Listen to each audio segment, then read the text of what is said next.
So a lot of you were asking about what the buildings look like during this time of quarantine, and especially the grounds. And I'm really grateful.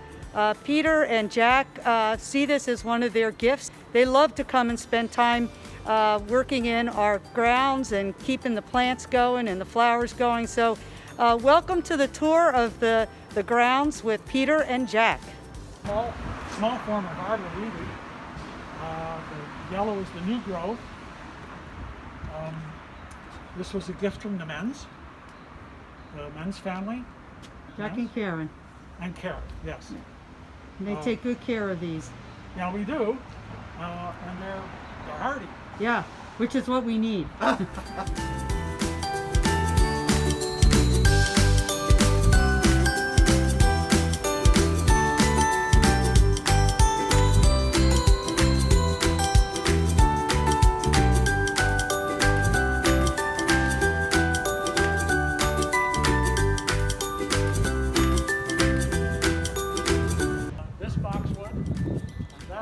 Over there, matching, were gifts of Trevormans, also from the Dutch plant farm, Jack's son.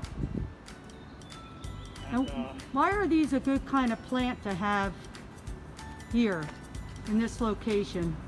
Well, they're bright green. They make a nice shape. As long as you water them, they're pretty hardy. They grow slowly, but I suspect in a container, they're not going to get 8 to 10 foot tall, which usually takes about 60, 70, 80 years anyway. They're just really easy to take care of, as long as you water them, fertilize them, and that's what we do. So. And half the population thinks they smell good, and the other half thinks they stink. We used to have 4 of the larger size arborvitae, which is related to the smaller ones across the street at Trinity that we just talked about. We used to have 4 of them, but we noticed that those 2 ends catch all the sun. And so they were too hard to water on a regular basis. So, and the pots are smaller too. And the pots are smaller. Again, from the men's, we replaced them with, this is a form of, I think it's related to blue rug. Blue rug juniper, I believe. Yep. Slow growing. It behaves itself and can take some dry spells. These again are the larger ones, and somebody at some point put in look like carnation. well, yeah, the miniature carnation. Look at all those blooms. I like them. Another one here. These are always shaded by the plant. And but they do well. They get light, but not the direct sun. And here, of course, again, is another one of the blue rock junipers. Another Coosa dogwood. If it were an American, it would be in bloom.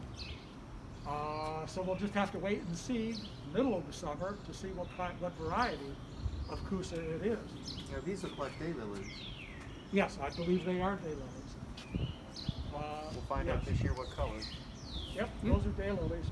And you're going to plant the leftover Easter lilies? Easter lilies? Yeah, I'll show Where are you. they going to go?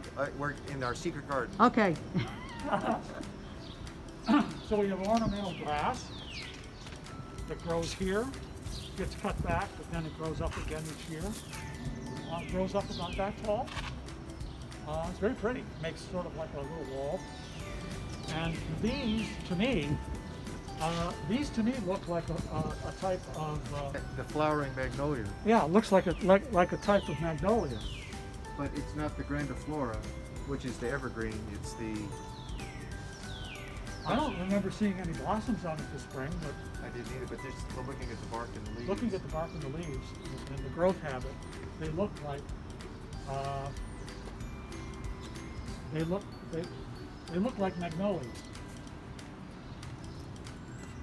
And again, the understory is daylilies. And daylilies are great because they spread and they're drought tolerant and they provide color in the middle and late summer.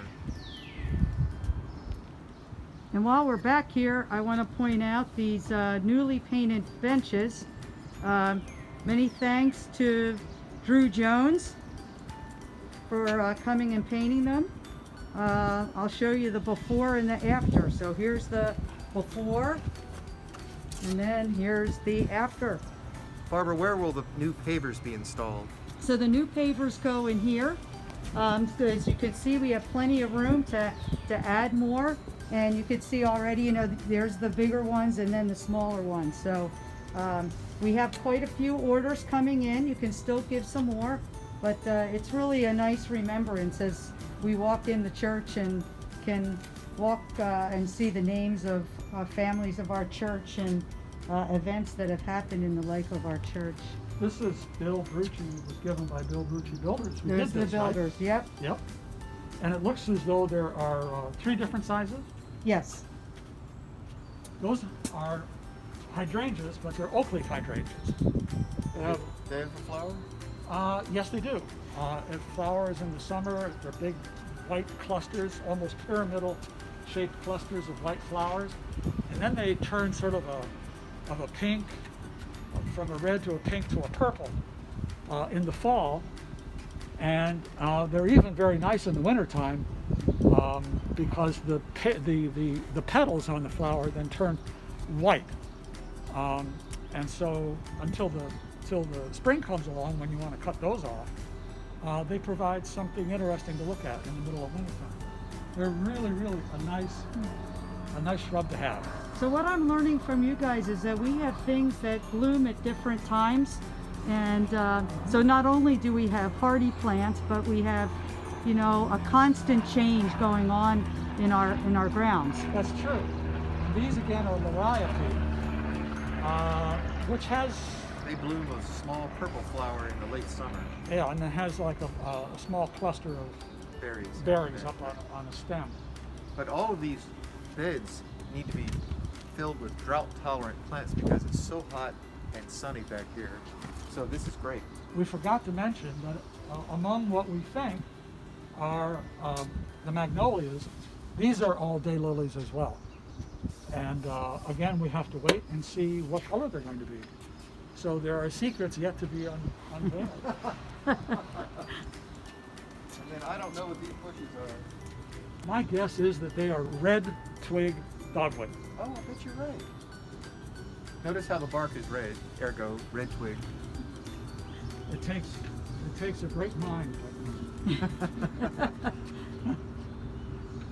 When Peter and I asked if we could take over work on the grounds, we looked at this and it just looked kind of sad.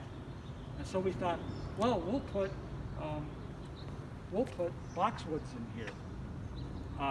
And so I went to Dutch Plant Farm, talked to Trevor, and got them, and we staged them all around, and we brought our shovel, and we started to dig. And once we got 3 inches down, we couldn't go any further, and that's because we eventually figured out this is on top of the membrane for the community room. So actually, we're standing on top of the community room here. So we can't actually put a shrub in here. What's growing, miraculously, is vinca,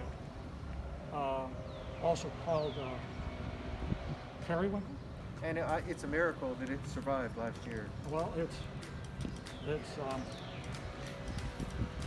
takes some divine intervention. Grasses. And this you call the secret garden, right? Well, I call it that because nobody it's knows it's back here. So come on back. So you're entering uncharted territory for most of the congregation. So more of the durable grasses here, a couple different types. There's an oak leaf hydrangea, 2 of them back there. Okay. One needs a little pruning. One's not happy. Well, but it's still alive. Right. And then on the other side of the electric box are prune flowers. And they'll have a pretty reddish flower. Purple reddish flower. Somewhat thistle. There are more ornamental grasses here. yet another variety, and then of course another of the oak leaf hydrangea. And if you get a close-up of this, you get out of the sun, you can see why it's called an oak leaf hydrangea, because the leaf looks like an oak leaf. And I want people to know that we do have some ideas about this place, not to make it a secret garden, but to see about making this a memorial garden. Perhaps installing a columbarium so that you can have your ashes interred here at the church. I want to take a shot down that way so that people can see that this, where this area is, it points directly to Trinity Chapel. That must have been quite a sight to see the fire companies come and shoot their water over the steeple of Trinity Chapel. That's how they knew that their pumper was working properly. Yep. More grasses here along this bed. And so This is yet to be determined, right? this is rosemary transplanted. This is a state flower. Black-eyed Susan. Black-eyed Susan. There it is. Yep, the little black-eyed Susan. So Okay, and Hope then springs eternal. the lilies will go in here. That'll Put the be lilies pretty. in here. Right. Yeah, we'll put the Easter lilies in here. They'll get plenty of sunshine in the afternoon. Yep. Yep. Well, do you guys want to add anything else to our video? Well, yeah, actually, because if you come back this way, I mean, I know that's not our building right No. there, right? But for our benefit, what's growing here is Virginia creeper. Which is invasive and not recommended to the viewing audience. But we can't control that, and so it's pretty. Even though it's invasive. Even though it's invasive, and we have no control over it, we just have to look at it as being pretty, and later in the summer toward fall, it turns various shades of red. It can be very pretty. So, two visions of gardening. One is it's pretty, the other one is it's invasive.